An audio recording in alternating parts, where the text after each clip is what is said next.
5 seconds. Start.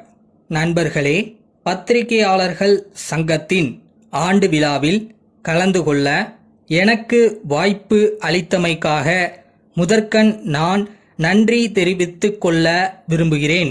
நீண்ட நெடுங்காலமாக அரசியல் துறையில் மட்டுமல்லாமல் பொருளாதார அபிவிருத்தி சம்பந்தமாகவும் சமுதாய முன்னேற்றம் சம்பந்தமாகவும் இந்திய பத்திரிகைகள் ஆற்றி வந்திருக்கும் பணி மகத்தானது என்று குறிப்பிடுவதில் நான் உண்மையிலேயே மகிழ்ச்சி அடைகிறேன்.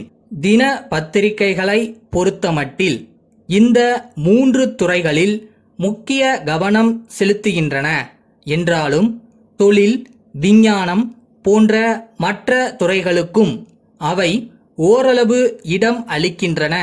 இவை தவிர சினிமா, இயல், இசை, நாடகம் போன்ற பல்வேறு துறைகளுக்கென்று தனித்தனியாக வார மாத இதழ்கள் வெளிவருவதையும் பார்க்கிறோம்.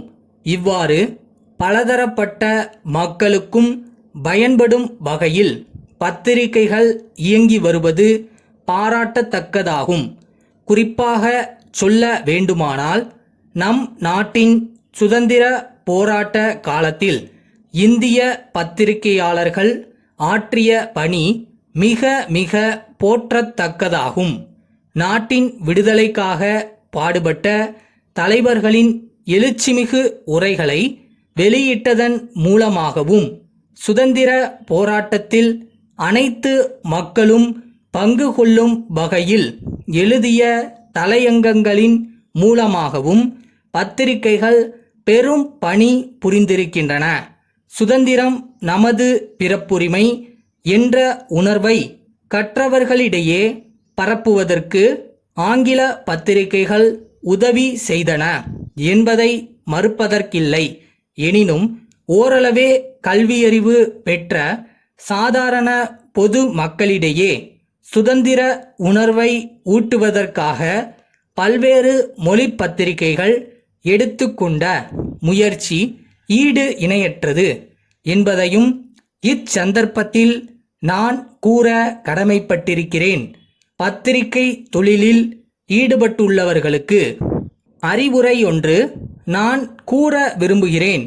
ஜனநாயகம் சிறப்புற அமைவதற்கு மக்கள் எல்லோரும் கல்வியறிவு பெற வேண்டியது ஒருபுறம் இருக்க, பெற்ற சுதந்திரத்தை பேணி காப்பதற்கு மக்களுடைய கடமை என்ன என்பதை பத்திரிகைகள் கட்டுரைகள் மூலமாகவும் தலையங்கங்கள் மூலமாகவும் அவ்வப்போது விளக்குவது பயனுள்ளதாக இருக்குமென்று நான் நம்புகிறேன். அது மட்டுமல்லாமல் விரும்பத்தகாத உணர்வுகளை தூண்டும் வகையில் செய்திகளை வெளியிடுவதை தவிர்த்து ஆக்கப்பூர்வமான பணிகள் பற்றிய செய்திகளுக்கு முக்கியத்துவம் அளிக்க வேண்டுமென்று நான் கேட்டுக்கொள்கிறேன். நாட்டின் விடுதலை போராட்ட காலத்தில் பத்திரிகையாளர்கள் எந்த அளவுக்கு கடமையுணர்ச்சியுடனும் தேசிய உணர்வுடனும் பணியாற்றினார்களோ அதே முறையில் மக்களிடையே ஒற்றுமையை வளர்ப்பதிலும் பண்பாட்டை பாதுகாப்பதிலும் பத்திரிகைகள் கவனம் செலுத்த வேண்டுமென்று கேட்டுக்கொள்கிறேன். நாட்டில் ஜனநாயகம் தலைத்தோங்குவதற்கு மக்களுடைய கருத்துக்களை பிரதிபலிக்கும் வகையில் பத்திரிகைகள் சுதந்திரமாக செயல்படுவது அவசியமாகும். அத்தகைய பணியில் உங்களை நீங்கள் தொடர்ந்து ஈடுபடுத்திக் கொள்ள வேண்டுமென்று கேட்டு உரையை முடித்துக் கொள்கின்றேன். சென்னையில் உள்ள சாந்தி துணிக்கடையின் மேலாளர், திருப்பூரில் உள்ள திருவாளர்கள் குமரன் சகோதரர்களுக்கு எழுதும் கடிதம். அன்புடையீர், தாங்கள் அனுப்பியிருந்த 500 சட்டைகள் கொண்ட 5 கட்டுகள் நேற்றைய தினம் எங்களுக்கு கிடைக்கப் பெற்றன. கட்டுகளை பிரித்து பார்த்தபோது அவற்றில் 100 சட்டைகள் சேதமுற்றிருந்தன என்பதை தங்களுக்கு வருத்தத்துடன் தெரிவித்துக் கொள்கிறோம். தங்கள் பொருள் விவர பட்டியில் கண்டுள்ள தொகையில் மேற்படி சேதமுற்ற சட்டைகளுக்குரிய விலையை கழித்து கொண்டது போக பாக்கி தொகைக்கான வங்கி காசோலையை 1-2 நாட்களுக்குள் தங்களுக்கு அனுப்பி வைப்போம். எங்களுடைய வாடிக்கையாளர்களுக்கு முழு மனநிறைவு அளிக்கும் வண்ணம் நாங்கள் இப்பகுதியில் சென்ற 50 ஆண்டுகளாக பெயரும் புகழும் பெற்றிருப்பதை கருத்திற்கொண்டு தாங்கள் எப்போதும் முதல் தரமான துணிகளையே எங்களுக்கு அனுப்பி வைப்பதில் முக்கிய கவனம் செலுத்த வேண்டுமென்று கேட்டுக்கொள்கிறோம். தாங்கள் வெளிநாடுகளுக்கு ஏற்றுமதி செய்யும் பல்வேறு அளவுள்ள 1000 உயர் ரக பனியன்களை எங்களுக்கு அனுப்பி வைக்கும்படி கேட்டுக்கொள்கிறோம்.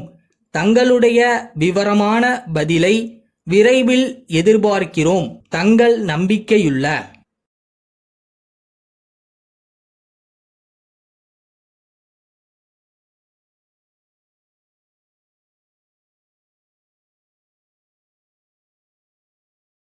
கஷ்டப்படுறது உண்மையாக கஷ்டப்படுங்க. நீங்கள் கஷ்டப்படுறதுக்கான ஊதியம் கண்டிப்பாக இருக்கும். ஸோ டார்கெட் என்னன்னு ஃபிக்ஸ் பண்ணிட்டு போனீங்கன்னா யூ கேன் டெஃபினெட்லி அச்சீவ்.